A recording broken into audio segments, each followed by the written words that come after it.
नमस्कार। आज हम एक दिलचस्प विषय पर बात करने वाले हैं।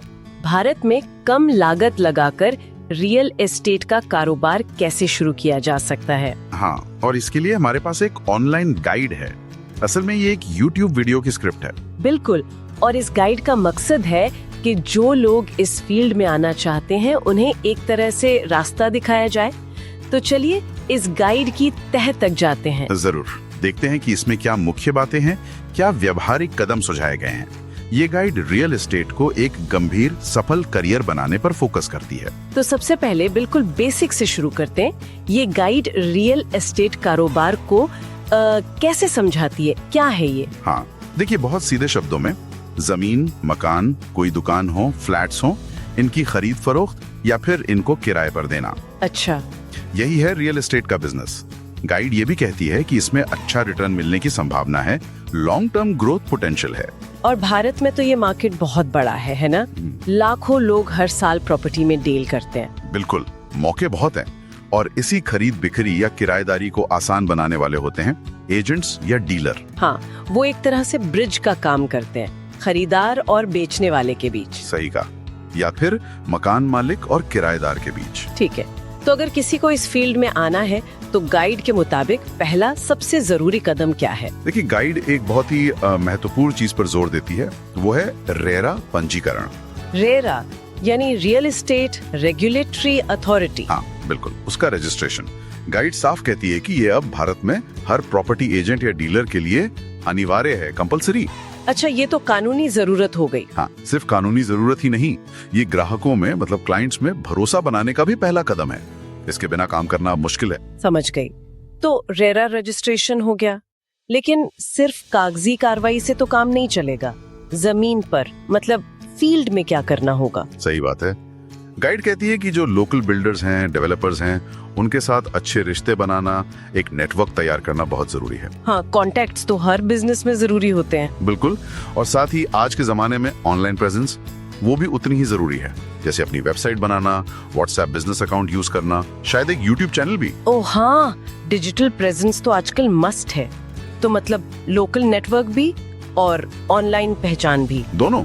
और हाँ, एक और चीज, इलाके की पूरी जानकारी। जैसे कौन से प्लॉट्स बिक रहे हैं, कहाँ नए प्रोजेक्ट्स आ रहे हैं, उनकी लीगल सिचुएशन क्या है, ये सब पता होना चाहिए।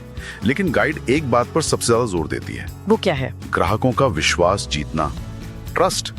गाइड इसे एजेंट की सबसे बड़ी ताकत कहती है। हाँ, ये बात तो बिल्कुल सही है। विश्वास के बिना तो कोई डील नहीं होती। अच्छा, अब आते हैं उस सवाल पर जो सबके मन में होता है, पैसा, कमाई कैसे होती है, कमीशन मॉडल कैसे काम करता है? हाँ, तो कमाई का जो मुख्य जरिया है वो कमीशन ही है।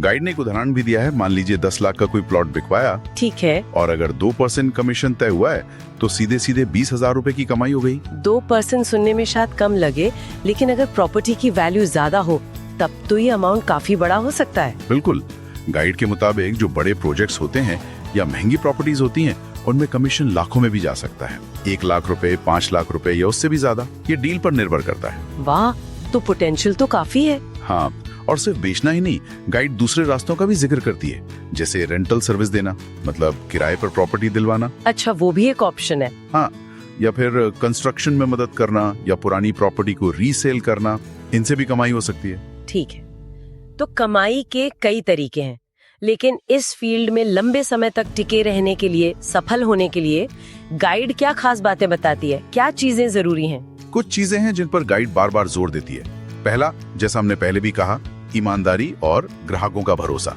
वो सबसे जरूरी है। हाँ, वो तो बेस है। दूसरा, प्रोजेक्ट का पूरा ज्ञान।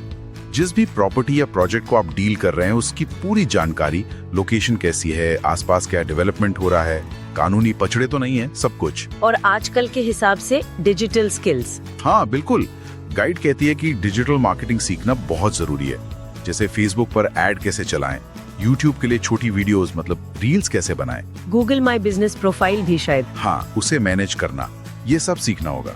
और एक और चीज, प्रॉपर्टी की अच्छी हाई क्वालिटी तस्वीरें और वीडियो बनाना, वो बहुत जरूरी है। सही बात है, क्योंकि पहला इंप्रेशन तो ऑनलाइन ही बनता है आजकल।